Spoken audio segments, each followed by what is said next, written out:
But I would hope that no leader in our country is easing public health vigilance because they feel pressure not to shut down businesses or slow down our economy. I understand that worry, but let me tell you, that's how we end up with businesses going out of business and the economy damaged even more. Beating COVID is the only way to protect our economy. Yes, we have great news of possible vaccines on the horizon, but a vaccine later won't help you or your family if you get sick now. The federal government is here to help your communities. We are providing unprecedented direct support to those businesses impacted by any shutdown orders. We are there for workers who lose hours, who lose their job. It's tough, but I know we can get through this. We're seeing record spikes this morning across the country. So I urge the premiers and the mayors to please do the right thing. Act now to protect public health. If you think something is missing in the support we're offering your citizens, tell us. We will work with you as we have since day one. The federal government promised to have Canadians' backs, and we will, whatever it takes, for as long as it takes. We all know the virus is surging, so once again, I'm asking all Canadians to please follow your local public health guidelines.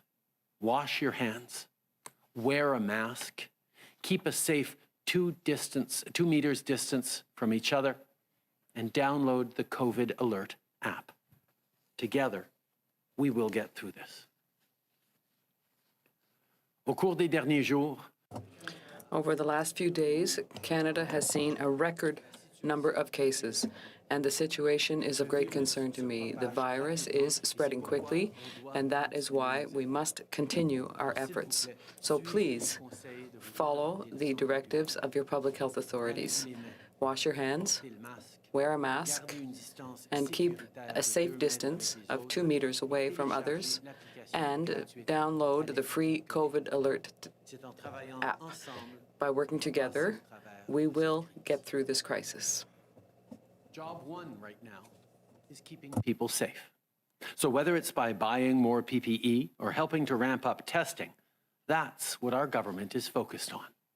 Over the past few days, we've provided over 1.2 million pairs of nitrile gloves to workers on the front lines, with millions more to come. We've also provided over 3.3 million rapid tests to the provinces and territories, with more on the way. And to ensure that we have as many resources as possible, Health Canada approved another rapid test, the BD Veritor. This is a handheld device that can process a test in just over 15 minutes.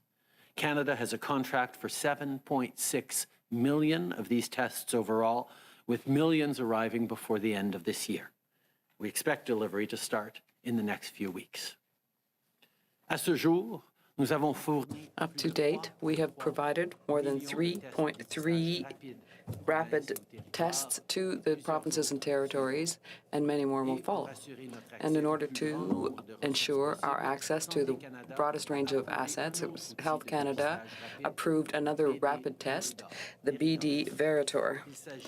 This is a handheld device that can carry out a test and give results within 15 minutes. Canada has signed an agreement to buy 7.6 million of these in total, with the delivery of the first devices arriving in the next few weeks. Finding a safe, effective vaccine is vital to stop the spread of COVID-19. That's why we've secured millions of doses of potential vaccines from the world's leading vaccine manufacturers and therapeutics.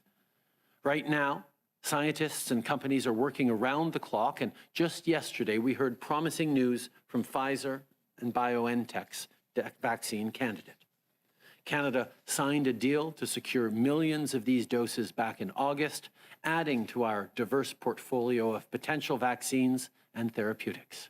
We will continue to support researchers and scientists in the weeks and months to come. Hier encore, on a reçu des nouvelles encourageantes. Yesterday, we heard encouraging news about BioNTech and Pfizer's vaccine. Canada has signed an agreement to buy millions of doses of this vaccine, which is part of our diversified options on the potential vaccines. We'll continue to work with scientists and researchers, and when a vaccine is approved, we will be ready. Since the start of this pandemic, we've seen Canadian companies step up to make personal protective equipment. And as a part of our Made in Canada plan, we've been supporting businesses like General Motors in Oshawa to do just that.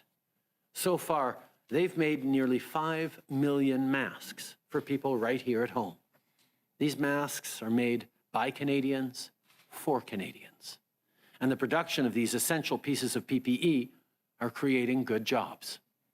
On that note, the newly ratified agreement between GM and Unifor is great news for workers and for our auto industry in Canada. I spoke with Mary Barra, the CEO of GM, yesterday, and we're both excited about what our future collaboration could bring. This agreement brings up to 1,700 new, good-paying jobs in Oshawa while securing jobs in St. Catharines and Woodstock. This is a vote of confidence by industry leaders in Canada's economy. Our government will continue to work with our partners to ensure that Canadians get good jobs they can rely on. I want to end this morning by taking a moment to recognize that tomorrow we will mark Remembrance Day. Canadians would normally gather at cenotaphs across the country to pay tribute to those who fought for our freedom. People would gather at local Royal Canadian Legions to thank the heroes who kept this country strong and free. But this year will be different. COVID-19 means many ceremonies are online. Many veterans are staying at home. And too many of the legions that provide support for them are facing tough times themselves. Our veterans served Canada with honor and valor. They stepped up for us, and now we must step up for them. So today, I can announce that the Government of Canada is providing $20 million to create the new Veterans Organizations Emergency Support Fund. This fund is designed to help veterans organizations keep providing services. Over $17 million of the funding will go to the Royal Canadian Legion, ANAVETS, True Patriot Love, and Vets Canada. The remaining amount is available through application to other veterans organizations that have been affected by COVID-19. Minister McCauley will have more to share on this in a few minutes. But to the women and men who've served our country, I want to say this. You represent the best of who we are, and we will forever be in your debt. And to all those who bravely serve today, thank you for everything you do. Aujourd'hui, j'annonce que le gouvernement... Today, I'm announcing that the Canadian government will invest $20 million in the creation of the Veterans Organizations Emergency Support Fund. This fund has been designed to help the organizations to keep providing services to support those who have been affected by the crisis. This week, even though we can't gather as we usually do, we can always show our support for our veterans by wearing a poppy and watching the ceremonies online on Remembrance Day. I encourage Canadians to look for Canada Remembers on social media in order to read about the service and sacrifices of our many brave men and women in uniform. Thinking of Remembrance Day, let's pay homage to our veterans who have given us so much and to those who continue to serve today. Thank you so much, and I will now give the floor to Minister McCauley. Thank you very much, Prime Minister, and good morning. I'm so pleased that the Government of Canada is providing $20 million to veterans organizations that have been hit so hard by the pandemic. The last few months have been rough on folks, and our veterans are certainly no different. It's been a tough time for them, but it's also been the tough time on the organizations that support them. The newly created Temporary Veterans Organization Emergency Support Fund will help veterans organizations access money to address the shortfalls caused by the pandemic. Legion branches will apply for funding through the Legion's Dominion Command. ANAVET's branch will apply through their Dominion Command. Other organizations can apply for funding through our website at veterans.gc.ca. These organizations provide essential service and make a real difference in the lives of our veterans and their families. They also play a critical role in their communities, including by supporting homeless and disabled veterans. As I said, veterans have been hit hard by this pandemic. Some are at risk because of their age and declining mental and physical health. Others are more vulnerable because of homelessness or because they are now in long-term care homes. But that's what makes the works of these organizations so important. The Legion, ANAVETS, Through Patriot Love, Vets Canada, and all the others who will be receiving funding. These organizations change lives and they save lives. And above all, they're there when our veterans need them.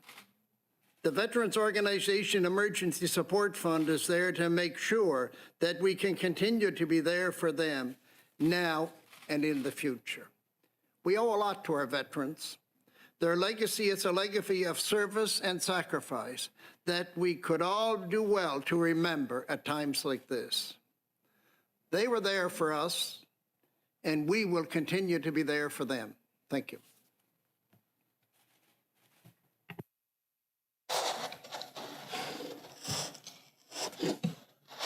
Thank you. Thank you, Lawrence. Good morning, everyone. With tomorrow being Remembrance Day, our thoughts turn to our veterans and their families, to those who served and continue to serve our country. Thank you for seeking a more peaceful world. We are so grateful. Today, I would like to provide you with a brief update on our procurements. We continue to procure PPE, personal protective equipment.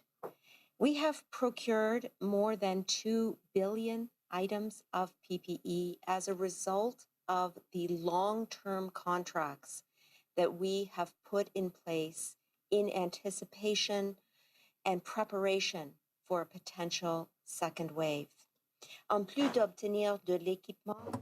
As well as procuring equipment for personal protection, other supplies, and potentially a safe and effective vaccine, we will continue to acquire tests, rapid tests, in order to help the provinces and the territories to reduce the spread of this virus.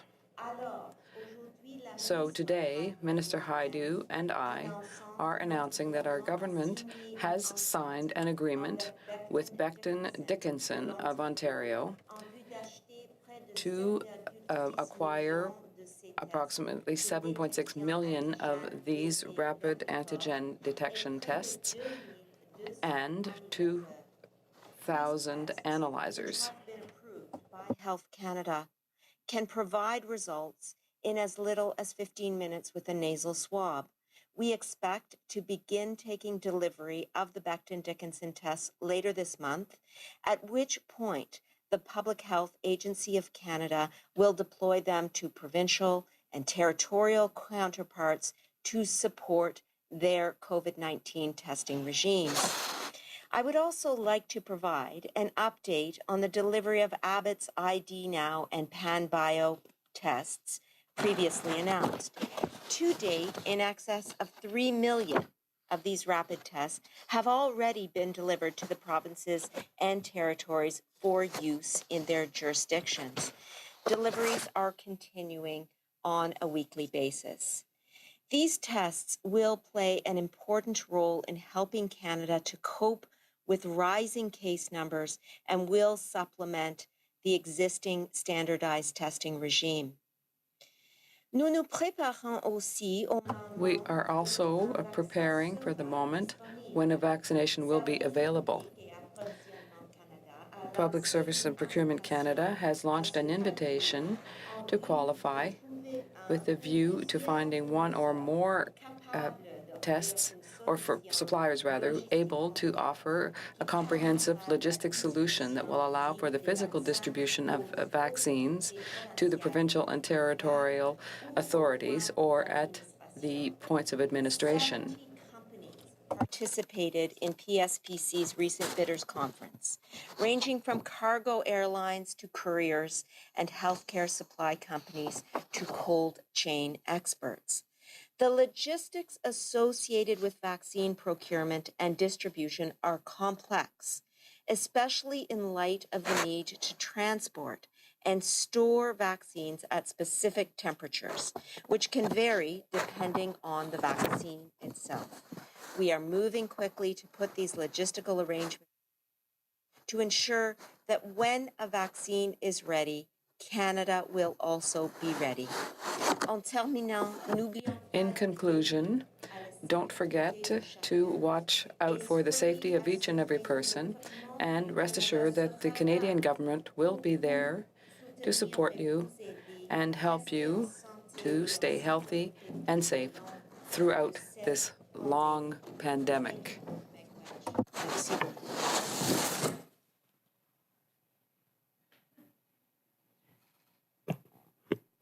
Good afternoon. Bonjour à toutes et à tous. Good afternoon, everyone. 68,735 cases of COVID-19 in Canada, including 10,564 deaths. Nationally, there are close to 40,000 active cases across the country. Over the past week, labs across Canada have tested an average of close to 55,000 people daily, with 5.8% testing positive. Yesterday, 4,086 cases were reported nationally. In addition, there were close to 9,000 new cases reported for Saturday and Sunday. This brings the average daily case count to over 3,800 cases for the past week. The number of people experiencing severe illness is also continuing to increase. Over the past 7 days, there were on average over 1,300 individuals with COVID-19 being treated in Canadian hospitals, including almost 250 in critical care, and an average of 51 deaths were reported each day. With the continued increase in daily cases, percentage of people testing positive, and still rising numbers of people being treated in hospitals across the country, it is clear we have yet to bend the curve on accelerated growth in Canada. Now, as our activities move indoors during the colder weather, providing even better opportunities for the spread of respiratory viruses, it's time to get really serious. Going into this respiratory season, COVID-19 is already well ahead of us. Outbreaks continue to contribute to COVID-19 spread in Canada and are being reported in a range of settings, including long-term care and assisted living facilities, schools, congregate living settings, industrial work settings, and social gatherings. So you get the better of an opportunistic virus that spread through everyday interactions. When infected people talk, sing, shout, cough, or sneeze, we need to avoid the 3C settings and situations: closed spaces, crowded places, and close contact situations that give it an advantage. We also know that prevention practices we need to do to get ahead of the virus, layering on our protections, is the key, and nobody knows layering like Canadians in winter. We start with the most important decision: stay home and self-isolate if you have any symptoms.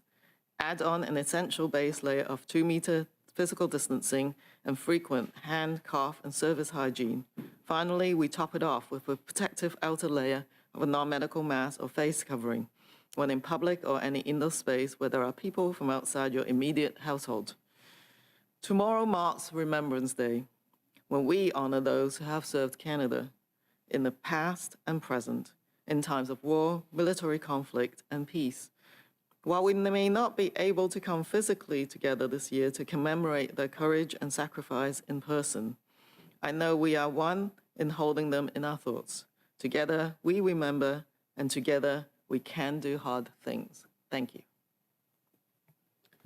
Bonjour à toutes et à tous. Welcome, to one and all. We have or rather, there have been 268,735 cases of COVID-19 in Canada, including 10,564 deaths. Nationally, there are close to 40,000 active cases across the country. Over the past week, labs across Canada have tested an average of close to 55,000 people daily, with 5.8% testing positive. Yesterday, 4,086 cases were reported nationally. In addition, there were close to 9,000 new cases reported for Saturday and Sunday. This brings the average daily case count close to over 3,800 cases for the past week. The number of people experiencing severe illness is also continuing to increase. Over the past 7 days, there were on average over 1,300 individuals with COVID-19 being treated in Canadian hospitals, including almost 250 in critical care, and an average of 51 deaths were reported each day. With the continued increase in daily cases, percentage of people testing positive, and still rising numbers of people being treated in hospitals across the country, it is clear we have yet to bend the curve on accelerated growth in Canada. Now, as our activities are moving indoors during the colder weather, providing even better opportunities for the spread of respiratory viruses, it is time to get serious. Going into this COVID winter season, it is already ahead of us. Outbreaks continue to contribute to COVID-19 spread in Canada and are being reported in a range of settings, including long-term care and assisted living facilities, schools, congregate living settings, industrial work settings, and social gatherings. To get the better of an opportunistic virus that spreads through everyday interactions, when infected people talk, sing, shout, cough, or sneeze, we need to avoid the 3 C's: close contact and closed spaces. We also know what prevention practices we need to do to get ahead of the virus. And layering our protections is the key, and nobody knows layering like Canadians in winter. We start with the most important decision: stay home and self-isolate if you have any symptoms. Add on an essential base layer of 2-meter physical distancing and frequent hand, cough, and surface hygiene.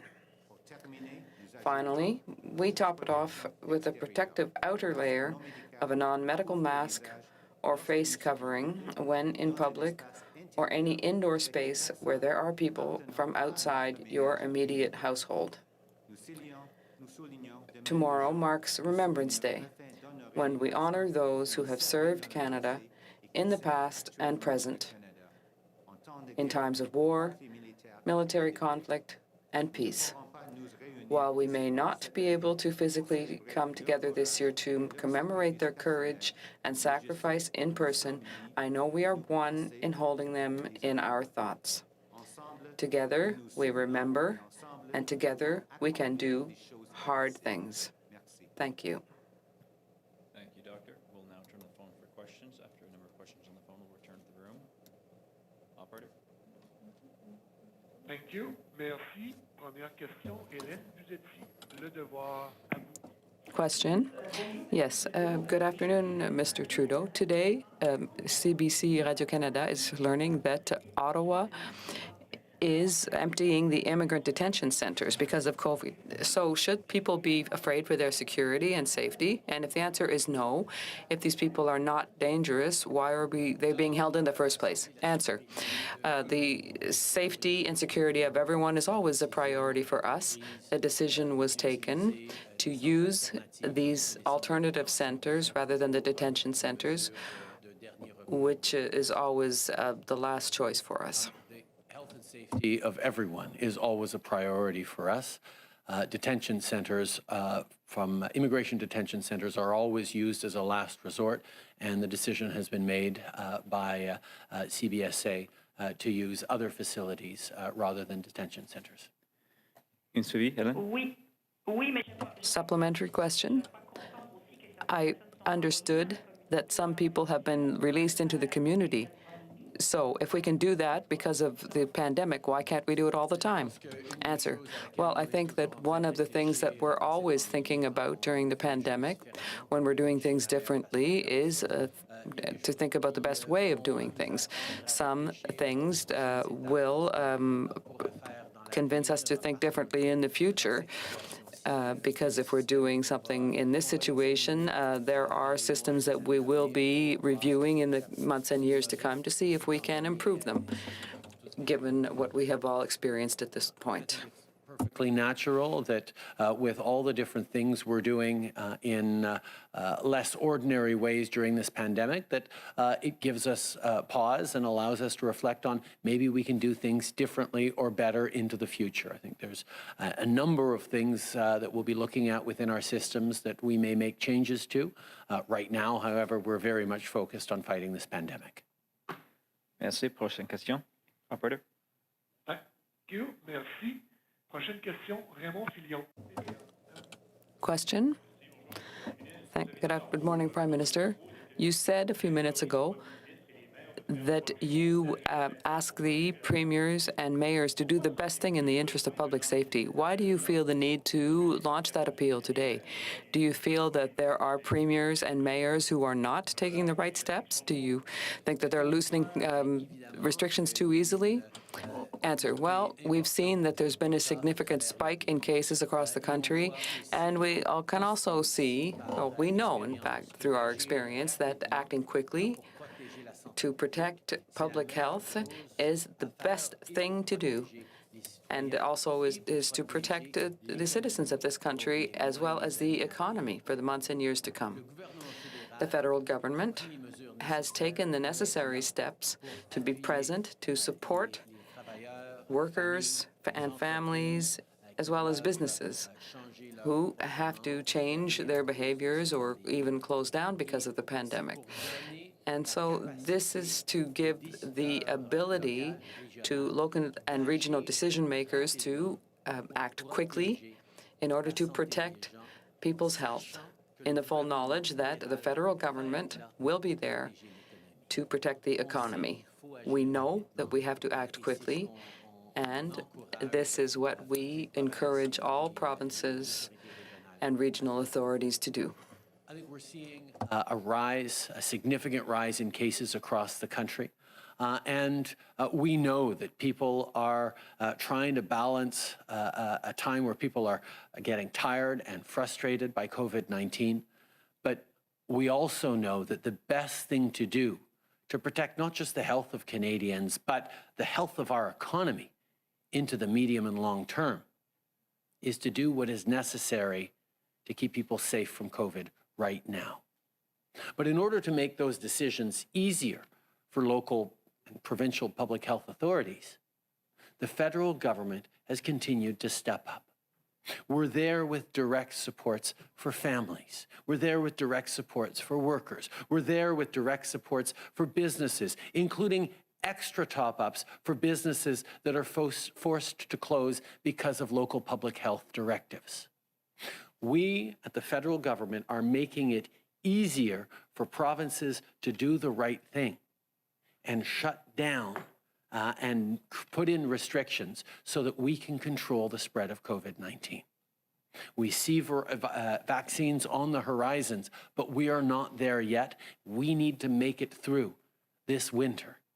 And in order to do that, we have to put the health of Canadians first, which is also the way to put the economy first, because we know if businesses continue to suffer under surges of COVID-19, the damage will be longer lasting than targeted shutdowns and federal financial supports. Une suivi, Ray? Ouais, deux questions. Supplementary question. Do you see any shortfalls locally in local areas? And You talked about the Pfizer vaccine yesterday. Minister Annan said a word about that. Very few companies have the facilities to store a vaccine at minus 70 degrees Celsius. So how are they going to buy those kinds of freezers? Answer. Well, first of all, to the first question, we are there to respond to local needs. We're asking communities, municipalities or provinces if there's more that we can do as a government. Is there more that we can do to come to their assistance in taking the right decisions to protect people? We are working together, and we have been doing so since the beginning of the pandemic. We'll continue to be present, and we are simply asking if there's more we can do to help local authorities to make the right decisions quickly.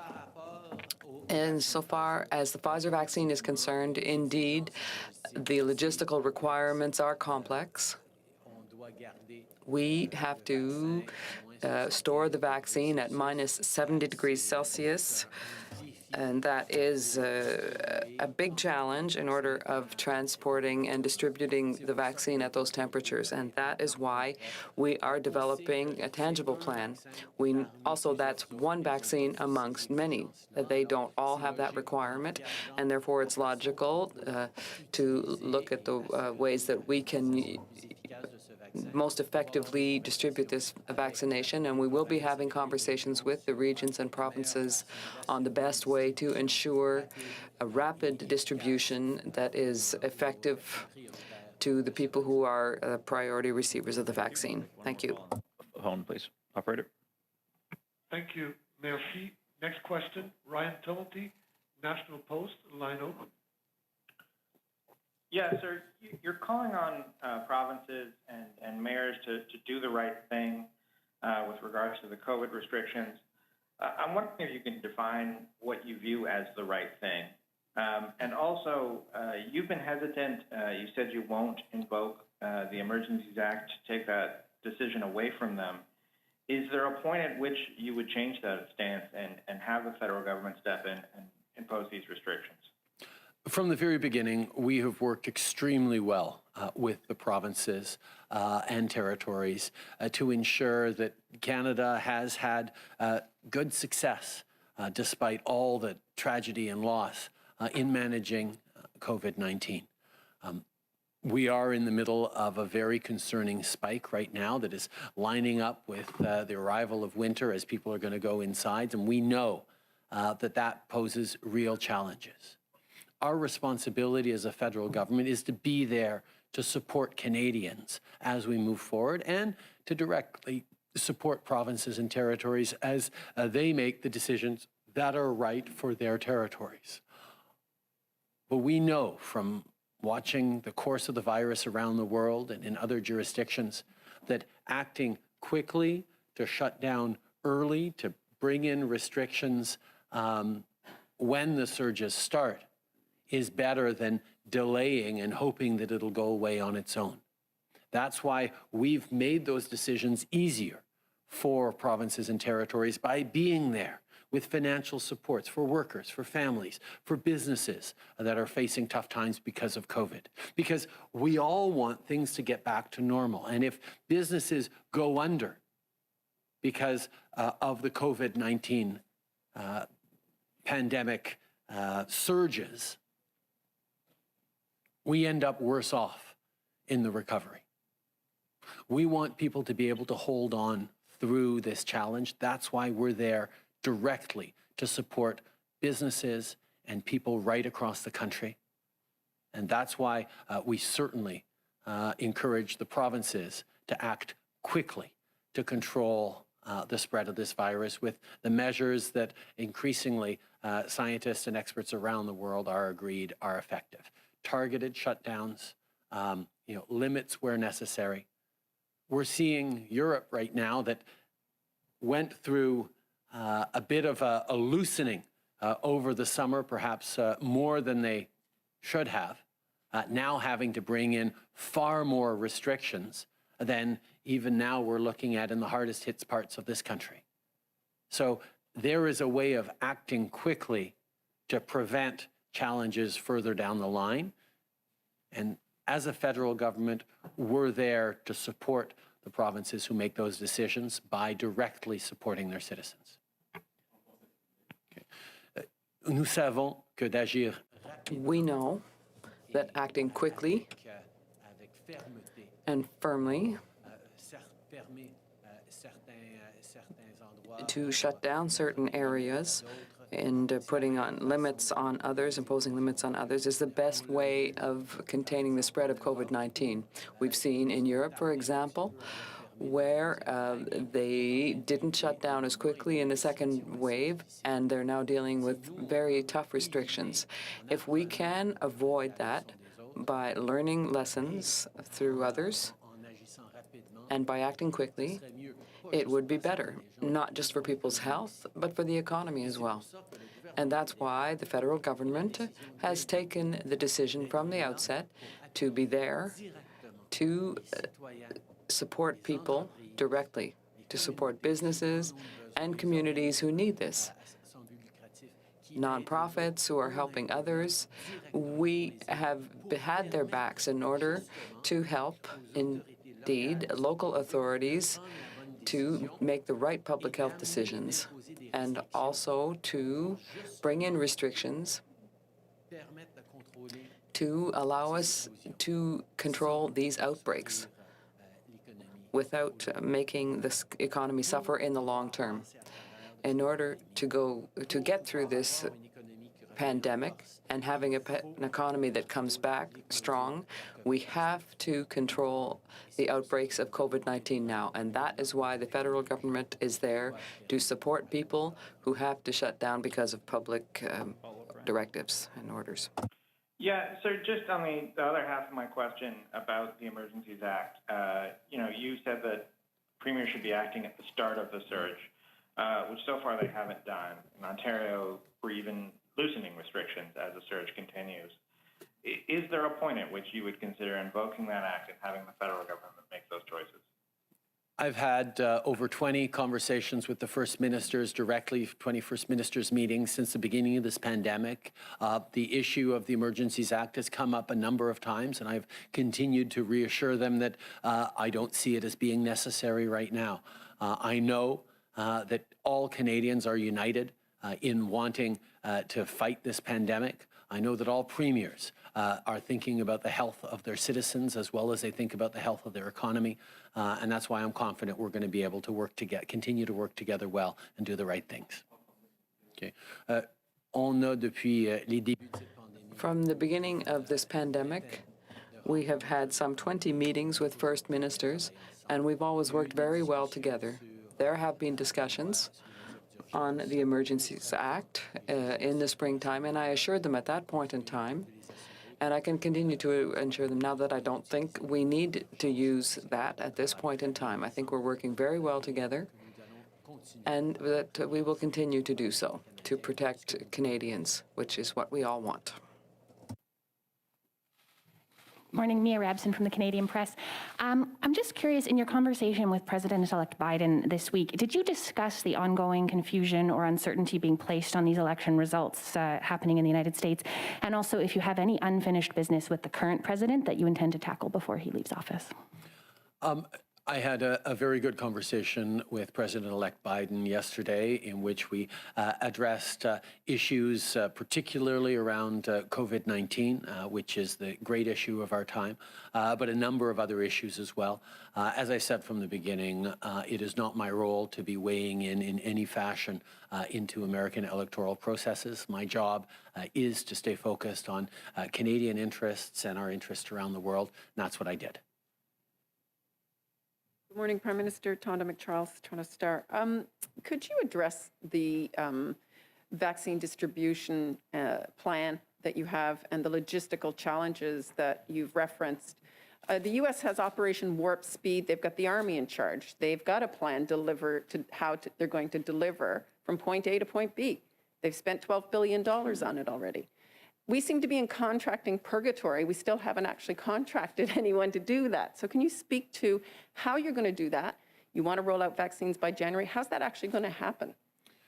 We've known from the very beginning that vaccines represent our best chance of getting through and beyond this COVID-19 pandemic. That's why from the summer, we've been working on signing contracts with potential vaccine creators around the world. Canada is one of the best positioned countries in terms of portfolio of vaccines. But it's not simply enough to have a vaccine discovered. It's not simply enough to have doses of those vaccines secured, and we have millions of doses of potential vaccines. We have to get them into people. We have to get them into people's arms. And if that's indeed the way that each vaccine gets delivered, there's a lot of variability.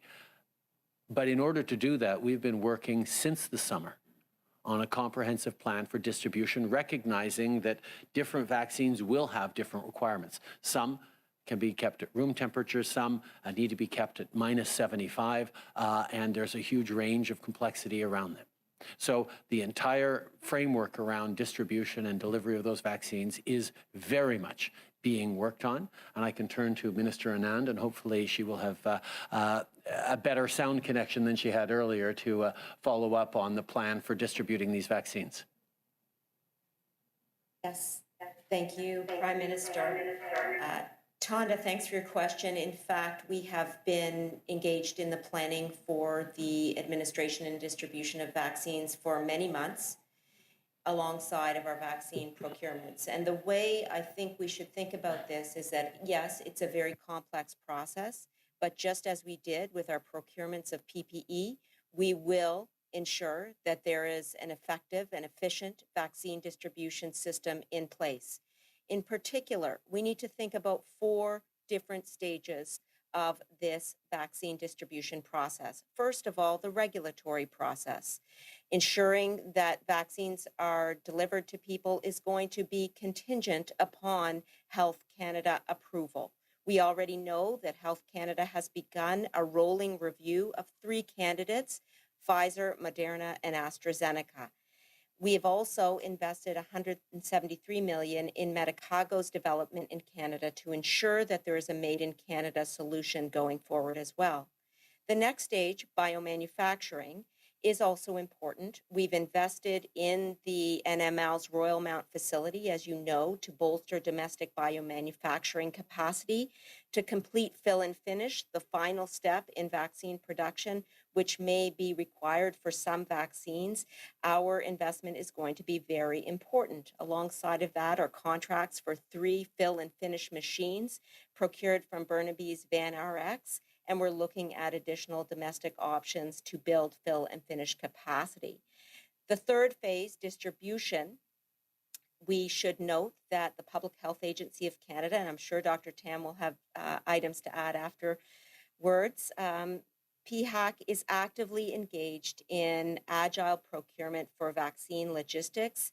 And in particular, my department of PSPC has issued an LOI and have heard from more than 70 companies already, ranging from cargo airlines and couriers to healthcare supply chain companies and cold chain experts.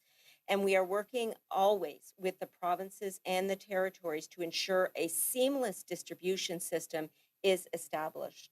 And along that line, fourthly and finally, we have the administration of the vaccine itself. And again, contracts have been in place, Tonda, for some time. We've procured the supplies necessary for COVID-19 vaccines, including 90 million syringes and 100 million needles from Becton Dickinson, Sharps containers, 90 million alcohol swabs, 75 million bandages and gauze strips, and 90 million alcohol swabs from Cardinal Health. So by all means, our logistics operation is moving very well. We are going to establish in a very complex environment an efficient and effective distribution system for these vaccines once they are approved by Health Canada.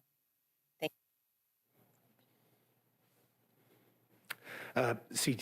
Kevin Gallagher, CTV, Prime Minister. Remembrance Day is tomorrow, but nearly 19,000 disabled veterans are currently sitting in a backlog, and they're upset, saying that if clearing this was a top priority for the government, it would have already been done.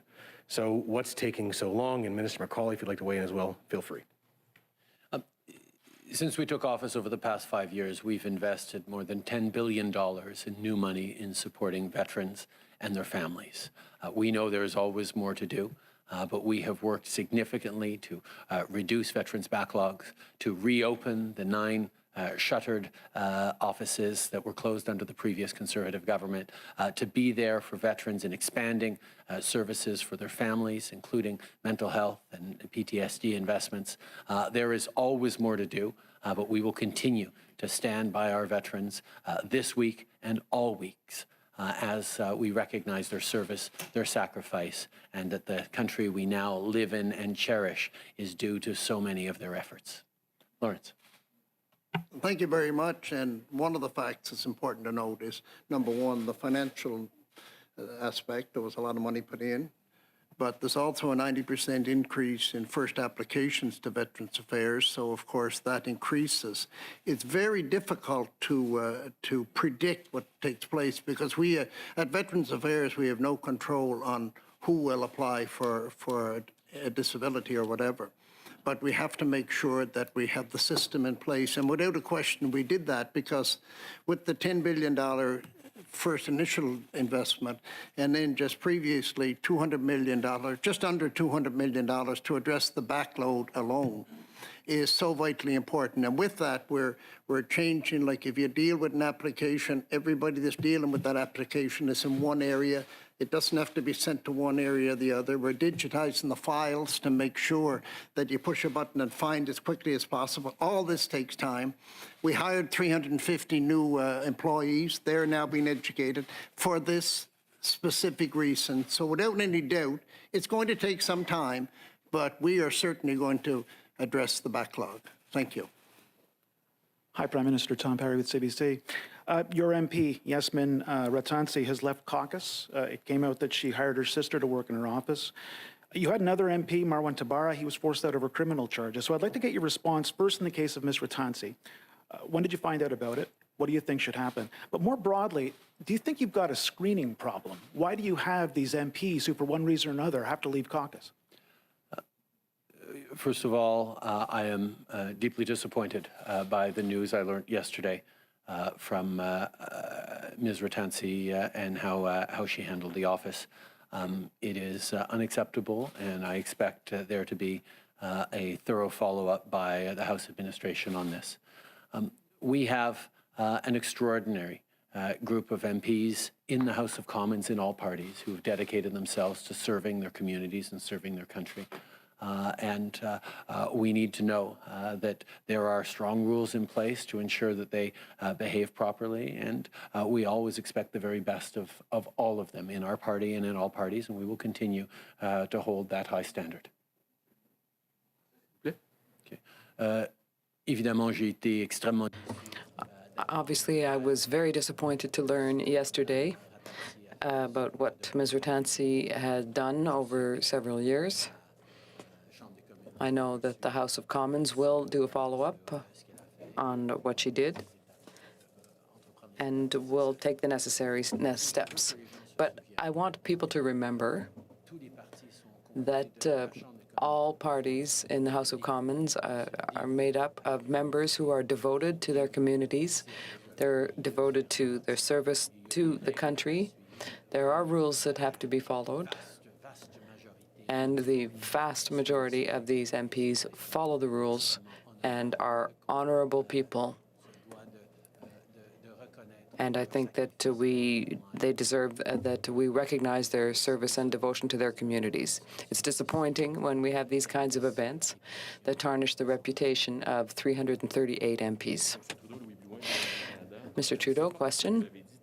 What did you said earlier about premiers and mayors that they should act to protect the people of this country? I'd like to know what motivates you to say something so strongly to them. What do you see that is so worrisome to you? Is it the reopening of bars in Ontario, or the resistance in Alberta and Manitoba to perhaps shut down certain kinds of businesses? Could you specify, please?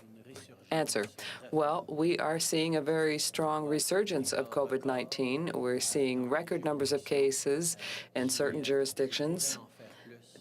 who could be doing, where they could be doing more to get people to follow the rules and limit these outbreaks of COVID-19. So the federal government doesn't have the responsibility to tell each region what they should do and how they should manage COVID-19 outbreaks. But we are there to say that we are going to make this task easier. We're going to make difficult decisions easier by saying if you need to shut down, if you have to shut down quickly to limit certain businesses or institutions or behaviors, we will be there to directly support citizens and to directly support businesses that have to shut down or limit their business hours. We will be there to help people get through this, because the best way to protect our economic welfare for the future is to control the outbreak now of COVID-19.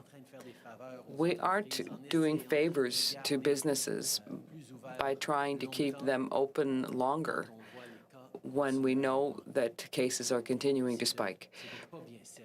That is not doing our communities and citizens and economy a favor. And that is why we are there to continue to directly support families, businesses, as we've done from the beginning. I was asking about Ontario, Alberta, just that top bit. I think it's extremely important to recognize that we are in a resurgence of COVID-19. And there are things that different regions can do to do more to fight COVID-19. And our job as a federal government is to be there to make difficult decisions slightly less difficult, knowing that if there is a decision to shut down certain businesses or limit certain activities, we will be there as a federal government with direct supports for workers, for families, for businesses, for business owners, so we can get through this pandemic. The only way to ensure our economy will be strong next summer and the years after that is to hold on through this pandemic and make our top priority fighting COVID-19, doing what we need to do right now. The federal government doesn't decide who closes down where and how fast. But what we have done is made it easier for provinces to do the right thing, knowing that those direct federal supports for workers, for businesses, for families are going to continue to help us get through this as a family and as a country. David Aiken, Global News. Just to switch topics, we've seen some new medical research now that suggests that those who have COVID, those who are diagnosed with COVID, much more likely to experience some mental health problems. So along those lines, knowing that sometimes it costs money to be able to get mental health treatment, we've got payments in place for caregivers, seniors, disabilities. What about a one-time benefit payment then for those who are required to take on some new mental health treatments? Is there a possibility you guys have some money for that? From the very beginning of our first mandate, as a government, we recognized the need to invest in mental health services, and we invested $5 billion for the provinces to stand up and provide more mental health supports. Through this pandemic, we've invested in organizations like Kids Help Phone and United Way and various support organizations who are there to support Canadians struggling. And we're going to continue to work with provinces to ensure that they're able to deliver the kind of medical care right across the country to all Canadians that we need. Mental health challenges are certainly a really important part of what we're all dealing with right now, and the federal government will continue to be there to work with provinces on delivering the best mental health care possible. Thank you. That concludes the questions for the Prime Minister. The doctors and the ministers will stick around for a little bit longer, but we'll go to the phone for questions first. So, operator, next question, please. Thank you. Merci. Next question, Steve Shear, Reuters. Line open. Hello. This is a question for Minister Anand. In the United States, the Department of Health and Human Services has said it expects to have enough doses of the coronavirus vaccine for all Americans by March or April. Yesterday, there was talk about, the Prime Minister talked about having enough doses perhaps of the Pfizer vaccine for high priority groups in Canada in the first quarter. But when do you expect all Canadians to have access to a vaccine? Well, thank you for the question, and it does allow me to highlight the aggressive procurement stream that we have undertaken over the last number of months in the interests of the health and safety of Canadians. Through our procurements, we have ensured that we will allow Canadians access to a minimum of 194 million doses and a maximum thus far of 414 million doses if you include the options that we have negotiated. So these aggressive negotiations have indeed placed Canadians in very good stead as the vaccines reach their phase 3 clinical trials successfully and if they are indeed approved by Health Canada.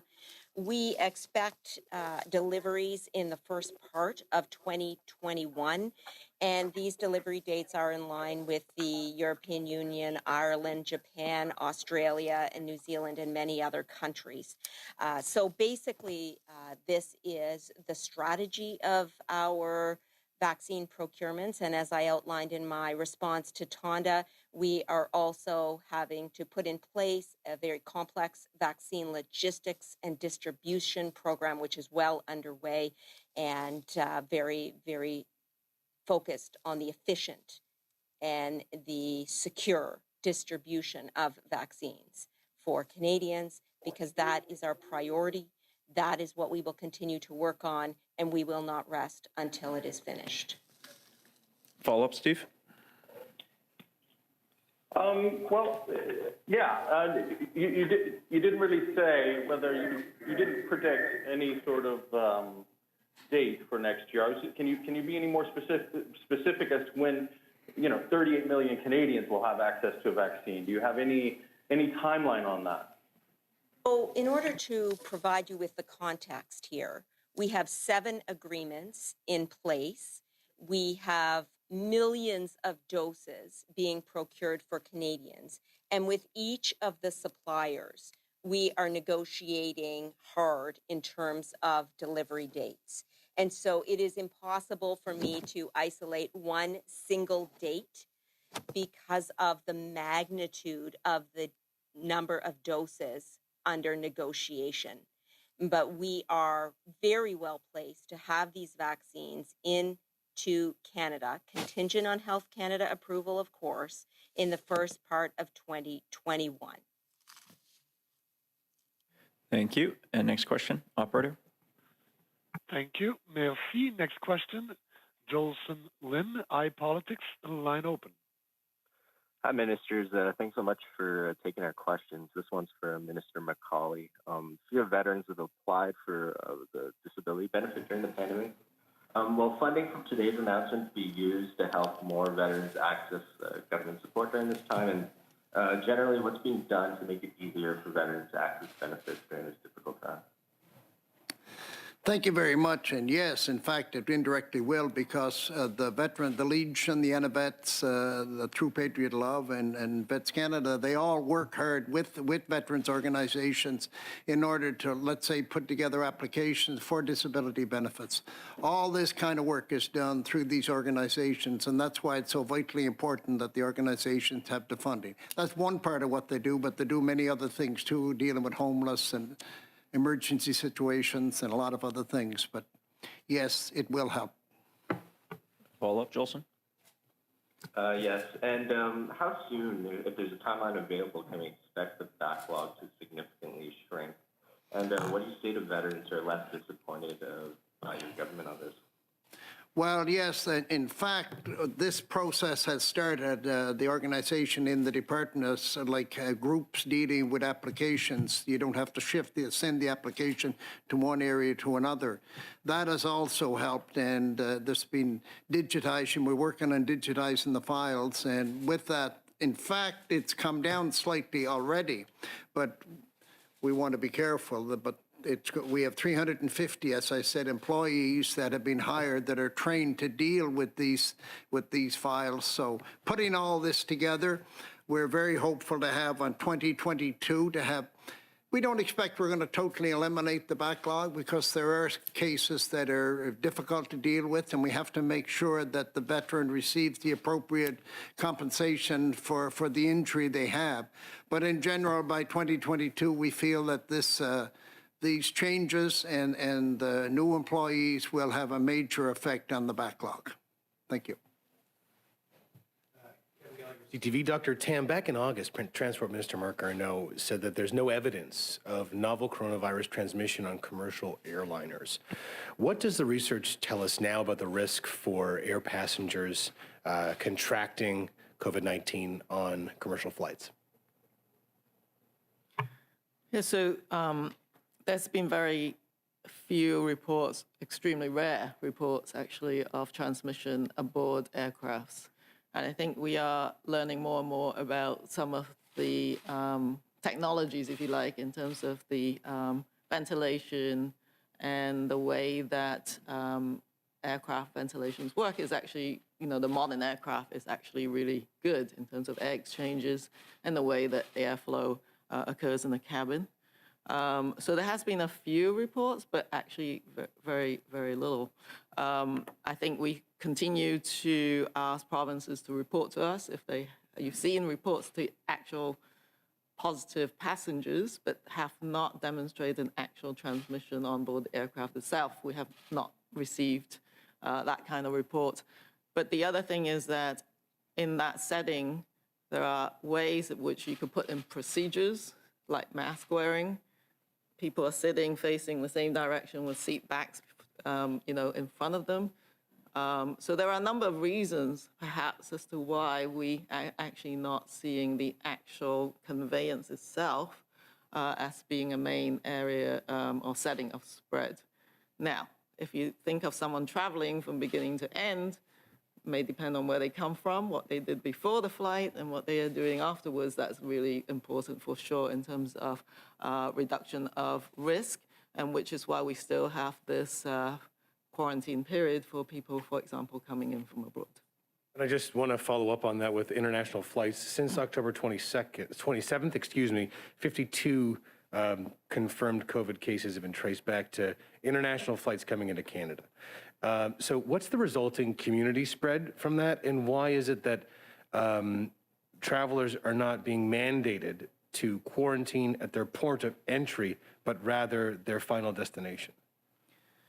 Yes, so as just said, that the aircraft or the conveyance itself is probably not where the transmission is necessarily occurring. So getting people to observe public health measures and getting them to their place of quarantine is important. We ask everyone to have a quarantine plan, and that's being reviewed by the border service officers as someone comes in. There's a screening, obviously, for symptoms as people come in as well. So then it's just getting people to their place of quarantine if they have a plan in place. And so far, we have not, it may actually be quite a difficult thing to ascertain. We have heard reports of people inside that 14-day quarantine period being positive, but we have not heard of reports of transmission as a result of individuals. But for sure, there's, the risk of introduction is there, but we're not getting the reports about onward transmission as a result. So I think it's layers and layers of protection. Every layer gives you a different, an added layer of protection of all the airport measures, the screening when someone comes in, the fact that they're wearing a mask, they get to the destination with instructions not to, go shopping on the way there, get to the place of quarantine. They've already demonstrated a quarantine plan, and that's how, we are managing and with that 14-day quarantine period. As you know, we are examining pilots in terms of, for example, in Alberta, where they're testing someone as they enter, and then later on can help us look at what that quarantine period might look like going into the future. Thank you. And Dr. Tam and Minister LeBlanc will now have to depart, but Dr. New and the ministers will still be here as well. Okay, Dr. Tam will be here for a few more moments, though. Hi, Minister Anand, it's Tonda again. Thanks for your earlier answer with all that detail. Can you speak to a couple of things I'm wondering about? Do you see a role, given that, you've got a bunch of companies that are, in theory, interested in contracting with you to do the delivery, but do you see a role for the Canadian Army in actually making sure that that happens? Maybe, if you don't have a good offer to those companies, maybe they won't be interested. So do you see a role for the Army? Why doesn't Canada have already a dedicated IT platform to do the tracking and tracing of all the data that's going to be needed to track the vaccines, each samples, make sure that things get followed up on, that the right conditions were respected? We don't have that yet. So could you address those 2 points?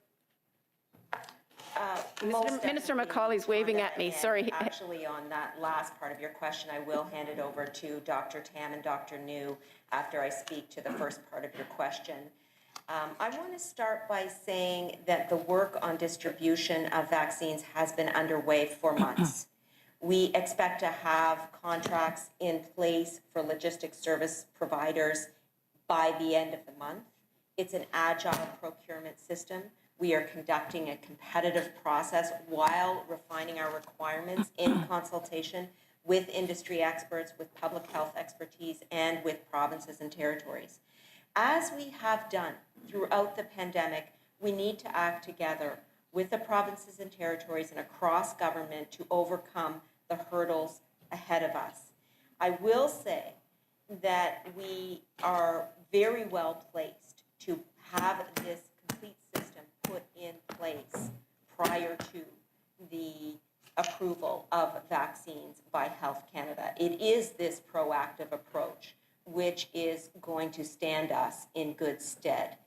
I will also say, in reference to the armed forces, our government acted very quickly when the need was present earlier in the spring to send the armed forces, which we are so grateful that they did, into the long-term care homes in Ontario and Quebec.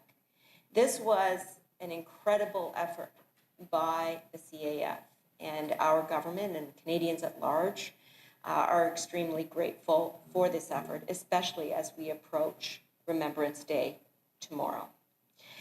In terms of the vaccine distribution piece, all options are indeed on the table. We are having a cross-government discussion about this, and in fact, just prior to this press conference, I was in the COVID Committee of Cabinet discussing many of these logistical issues that we are being asked about today. So we are working very hard on it. We are putting in place very, very strong systems, and we are working collaboratively with provinces and territories to do so because we recognize the importance for Canadians across the board in this regard. So to add, there's an extremely meticulous process right now in working with the provinces and territories. As everyone understands, the provinces and territories are the primary responsible jurisdiction in terms of vaccine programs and vaccine delivery. So we are working with them, not just on the procurement side, the access side, the supplies, of course, coordinating all of that. So that a lot of work has been done to map out the existing logistical roadmap, if you like, and all the different capacity in the provinces and territories so that we can also identify gaps that need to be filled.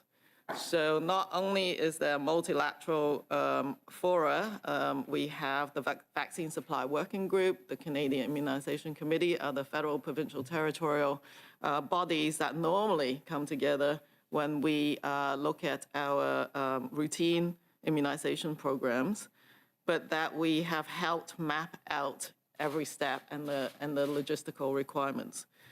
Right now is an intensive sort of discussion, really has to be bilaterally with the different jurisdictions to work out the precision on the delivery, I think, that you're thinking about. keeping in mind that some vaccines, and each one has different characteristics and different requirements. So that is how the discussions are going at the moment, from the minus 70 plus sort of supply chain versus others, which are much more traditional and people are much more used to. So I think the federal government is there to help with particularly with the more unusual supply and requirements, but has to be worked out with the manufacturer, of course. So there's these different components are coming together to make a decision on, the precision on that supply chain. So it is a very complex process that has undergone extensive mapping, and then now it's just addressing what those needs are. And it will not be, one size fits all.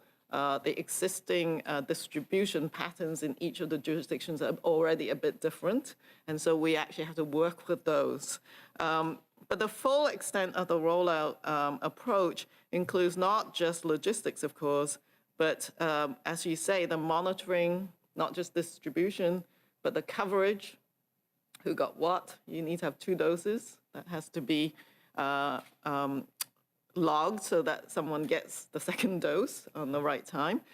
So these are some of the details. But also, while Health Canada and the process for safety and effectiveness phase 3 trial and the results will be reviewed in a rigorous manner, we still have to monitor vaccine safety and effectiveness as things are rolling out. So all of those pieces come together as part of some of the key implementation considerations.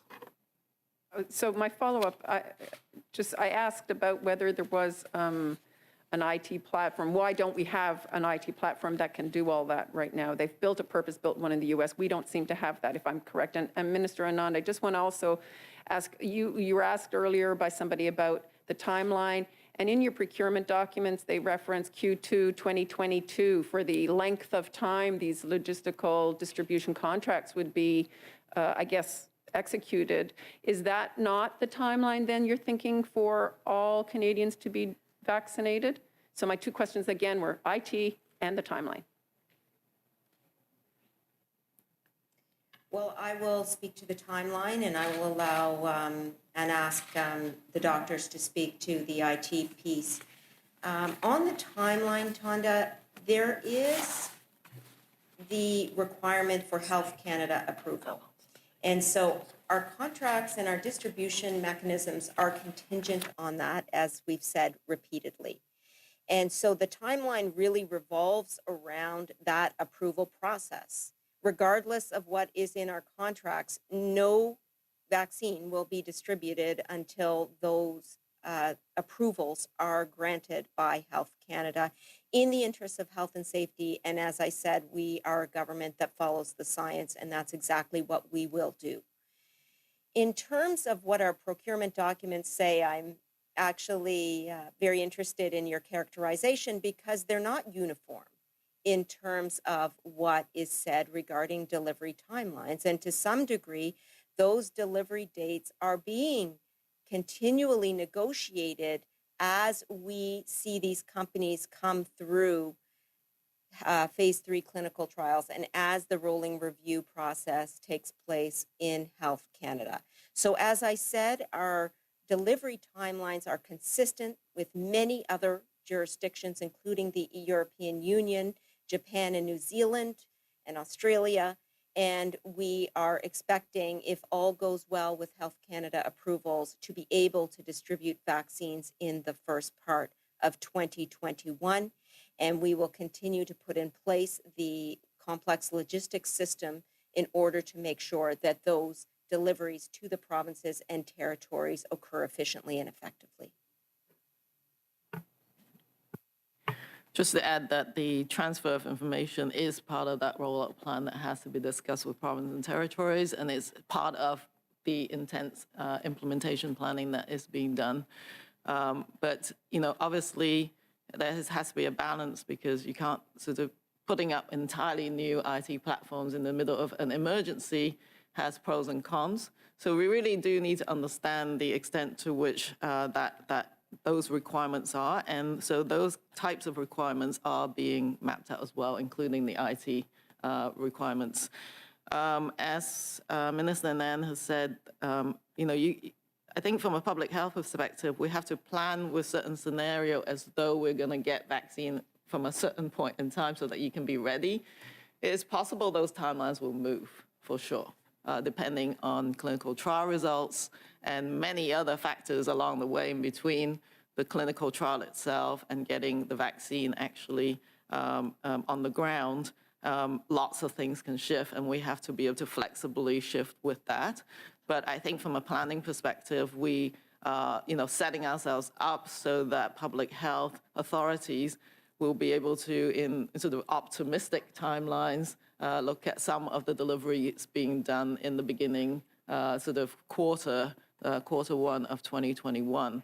As to how all the other vaccines or the other vaccines that being where there's agreement will roll out, some of them we haven't seen a single result from the phase 3 yet. So those timelines will necessarily move and be flexible, but then we need to be ready. So which is why mapping out, the logistics right now in detail is really very, very important.